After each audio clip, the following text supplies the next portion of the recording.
नवीन येणाऱ्या फिजिओथेरपिस्टनी जो प्रयत्न केलेला आहे की सर्व लोकांपर्यंत फिजिओथेरपीचं महत्त्व पोचलं पाहिजे, तर तो खूपच अभिनंदनीय आहे. या गोष्टीची वारंवार होण्याची गरज आहे. शहराची व्याप्ती वाढलेली असल्यामुळे असे अवेअरनेस कार्यक्रम वेळोवेळी होणे गरजेचे आहे. पूर्वीच्या तुलनेत आज सर्वसामान्य माणूस फिजिओथेरपी विषयी पुष्कळच जागृत झाला आहे.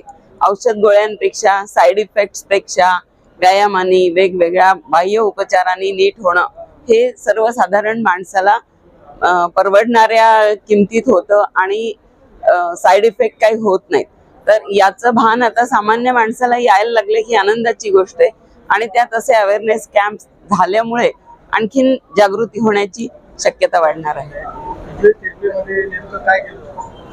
फिजिओथेरपी याच्यामध्ये महत्वाचा असतो व्यायाम आणि त्याच्यासोबत काही इलेक्ट्रोथेरपी मोडॅलिटीज असतात, ज्याच्या साह्याने आपण दुखणं कमी करतो आणि व्यायामाच्या साह्याने ताकद वाढवतो, ज्याच्यामुळे तुम्हाला वयानुसार वाढणारे त्रास किंवा वयानुसार सांध्यांची होणारी झीज ही थोडी थोडी कमी करू शकतो, पण थांबवू शकत नाही. त्याच्यामुळे व्यायाम करणं आणि व्यायाम करून हेल्दी राहणं ही या वर्ल्ड फिजिओथेरपीची मेन थीम होती. तर मी तुम्हाला सगळ्यांना सांगेल की आपण व्यायाम आणि हेल्दी राहू.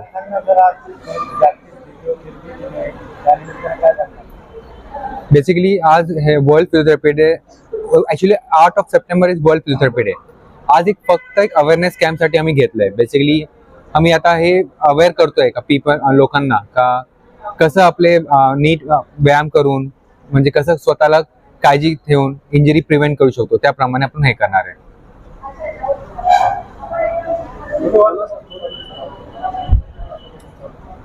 किती वर्षांपासून?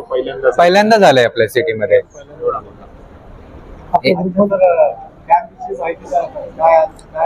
आज आपण सर्वांसाठी मोफत तपासणी शिबिर ठेवलेलं होतं. ज्यांचे काही सांध्याचे प्रॉब्लेम असतील, मणक्याचे आजार असतील किंवा जे काही वेदना असतील किंवा मस्क्युलर प्रॉब्लेम्स आपण म्हणू शकतो किंवा स्पोर्ट्स रिलेटेड असतील, न्यूरो पॅरालिसिस पेशंटचे असतील किंवा लहान मुलांमधले काही प्रॉब्लेम असतील, त्या सगळ्यांच्या संदर्भात आज आपण मोफत तपासणी शिबिर ठेवलं होतं आणि आपण पेशंटला एक अवेअरनेस देत होतो की मेडिसिन सोबत फिजिओथेरपी हे किती महत्वाचं आहे.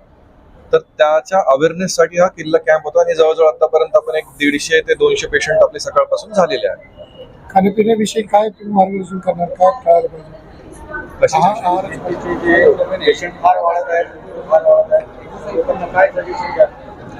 सर सगळ्यात मेन म्हणजे तर आम्ही फिजिओज याच्यावर वर्क करतो की आपण इंजुरी प्रिव्हेंट केली पाहिजे त्याला ट्रीट करण्यापेक्षा.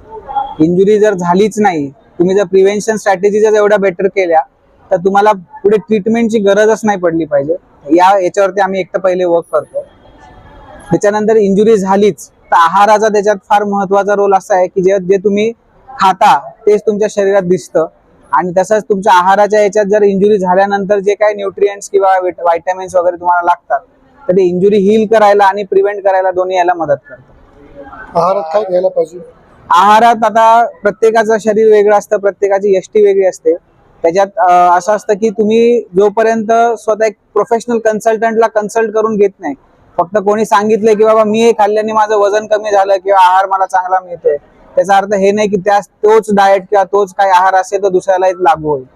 जसं तुम्ही दुसऱ्यांचा शर्ट घालून स्वतःच्या बारातीत नाचू नाही शकत, तसंच आहाराचं पण तसंच असतं की तुम्ही दुसऱ्यांच्या याच्यावर तुम्ही स्वतःचा याचा आहार पूर्ण करू शकत नाही.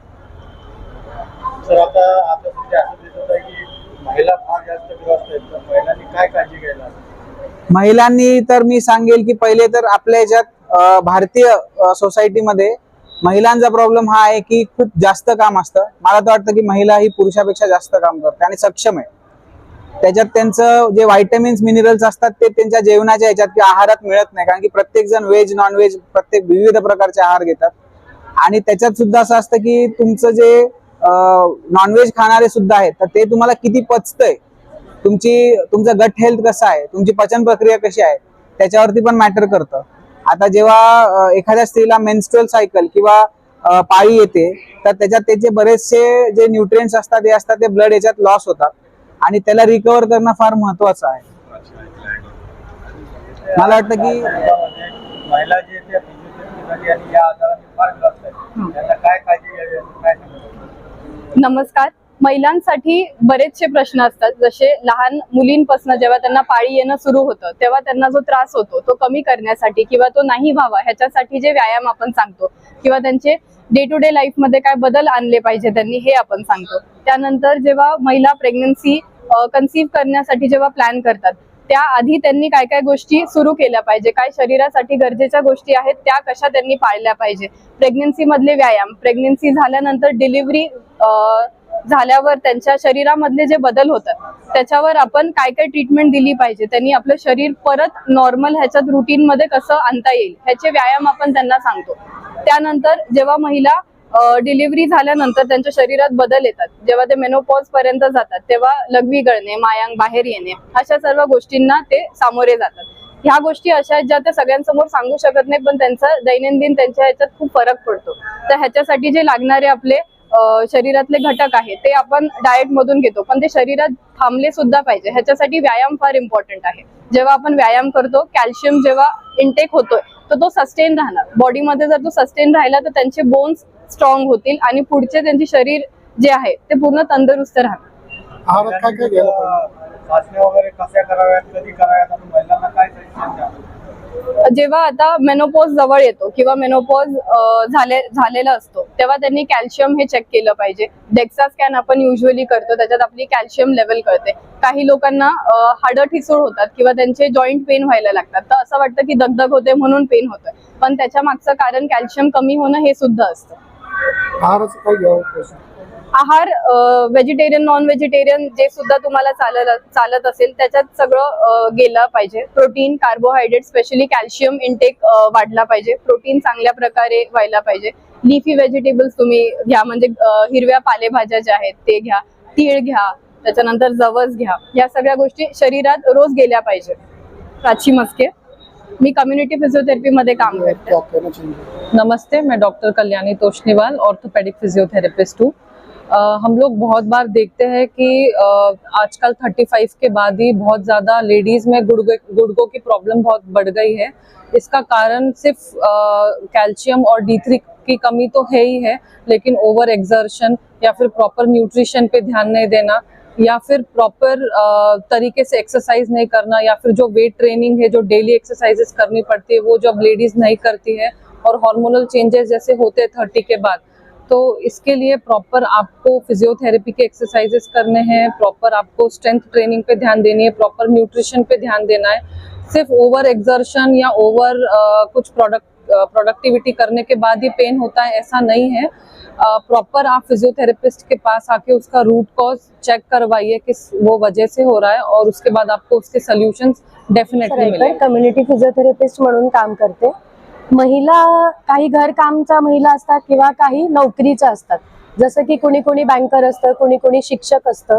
पण ह्या सगळ्यांमध्ये त्या जेव्हा शिक्षकी पेशेत असतात किंवा बँकर पेशेमध्ये असतात, म्हणजे कम्प्युटर यूज करणं किंवा वर्गामध्ये शिकवणं, तर ह्या गोष्टीमध्ये पण कम्प्युटर यूज करताना त्यांचा कम्प्युटर कोणत्या लेवलला पाहिजे, त्या कशा बसल्या पाहिजे, किती वेळ बसलं पाहिजे, किती वेळानंतर थोडंसं उठलं पाहिजे, किंवा घर काम करताना, पोळ्या करताना खाली बसून तुम्ही स्वयंपाक करताय की वरती उभा राहून करताय, तर त्या पण पद्धती ज्या असतात की तुमचा खांदा कसा पाहिजे, तुम्ही कमरेतून किती वाकले गेले पाहिजे, ह्या पण गोष्टी सगळ्या तुम्हाला फिजिओथेरपिस्ट सांगतात. कारण की ह्या गोष्टी, ह्या एक्सरसाइज करणं खूप गरजेचं असतं, जेणेकरून जसं जसं तुमचा मेनोपॉज येतो किंवा जसं जसं तुम्ही वृद्धप काळाकडे जातात तसं तुमचं बोन डेन्सिटी कमी होते, स्नायूंची ताकद कमी होते, तर ते पुढे जाऊन तुम्हाला वृद्धप काळ खूप लवकर नाही यावा म्हणून ह्या गोष्टी ज्या असतात त्याला आपण ऑर्गोनॉमिक ऍडवाइस म्हणतो. ह्या गोष्टी पण महिलांसाठी खूप गरजेच्या. आदिती भालेराव, व्यवसायाने फिजिओथेरपिस्ट आहे आणि गेल्या 24 ते 25 वर्षापासून छत्रपती संभाजीनगर मध्ये माझ्या फिजिओथेरपी सर्व्हिसेस प्रोव्हाइड करते आहे. वरद फिजिओथेरपी सेंटर हे माझं क्लिनिक आहे. आज आम्ही इथे वर्ल्ड फिजिओथेरपी सेंटर हा दिवस सेलिब्रेट केला आहे. यावेळेसची जी थीम आहे हेल्दी एजिंग, ही यावेळेसची थीम आहे. तर हेल्दी एजिंग म्हणजे आपला शेवटचा जो काळ असतो तो सगळ्यांनी चालतं फिरतं राहता आलं पाहिजे, कमीत कमी पेन मध्ये राहता आलं पाहिजे, ही आपली यावेळेसची थीम आहे. तेव्हा याची सुरुवात जी आहे ती आपल्या यंग एज पासून होते. कारण आम्ही आता क्लिनिक मध्ये जे बघतो की आता जो एज ग्रुप 40-50च्या वेळेला गुडघेदुखी, पाठदुखी, कंबरदुखी या त्रासाने त्रस्त होऊन यायचा, मॅक्झिमम पेशंट आमचे 20 ते 30 या वयोगटातले आहे की ज्यांना गुडघे दुखतात आहे, ज्यांना पाठ, कंबर, नेक, कारण की आता आपलं लाईफस्टाईल बदललेली आहे. सिटिंग जॉब, मुलं अभ्यासापासूनच 8वी 9वी 10वी पासून मुलांना गुडघेदुखीचा त्रास व्हायला लागलेला आहे आणि ऑनलाईन वर्क करून मानदुखी आणि पाठदुखी. प्रॉब्लेम हा नाहीये की त्यांना त्रास व्हावा, पण जर त्रास होऊन वेळेवर त्यांना जर उपचार योग्य पद्धतीचे मिळाले नाही, तो गायडन्स मिळाला नाही, तर हे पुढे वाढत जातं आणि नंतर जसं वय वाढायला लागतं 40-50 नंतर बॉडी थोडीशी मागे जाते, डिजनरेटिव्ह चेंजेस सेट होतात आणि हिलिंग पिरियड जास्त लागतो त्याच गोष्टींसाठी. त्याच्यामुळे जितका लवकर आपल्याला फिजिओथेरपी, तुम्ही कुठलाही तुम्हाला त्रास असेल तर शक्यतो आपल्या जवळच्या आणि तेही रजिस्टर्ड फिजिओथेरपिस्ट कडे जाऊन त्यांचा सल्ला घ्यावा. प्रॉपर फिजिओथेरपी असेसमेंट होते आणि त्यानंतर तुम्हाला योग्य पद्धतीच्या व्यायामाच्या मदतीने, मशीनच्या मदतीने दुखण्यातून बाहेर काढून नंतर बेसिक, प्रोग्रेसिव्ह, ऍडव्हान्स लेवल एक्सरसाइजने याच्यासाठी यामधून तुम्हाला लॉंग टर्म सोल्युशन मिळतं आणि जे तुम्हाला अगदी आयुष्याच्या एंड पर्यंत हेल्दी राहायला मदत करतं. त्याच्यामुळे हेल्दी एजिंग साठी सगळ्यांनीच फिजिओथेरपीचा पर्याय निवडायला पाहिजे, अशी मी माझ्याकडनं सगळ्यांना विनंती करते. धन्यवाद. आज हम लोगों ने पूरे फिजियोथेरेपिस्ट जो छत्रपति संभाजी नगर कम्युनिटी है फिजियोथेरेपिस्ट की, उन लोगों ने यहाँ पे एक कैंप ऑर्गेनाइज किया है on the occasion of world physiotherapy day.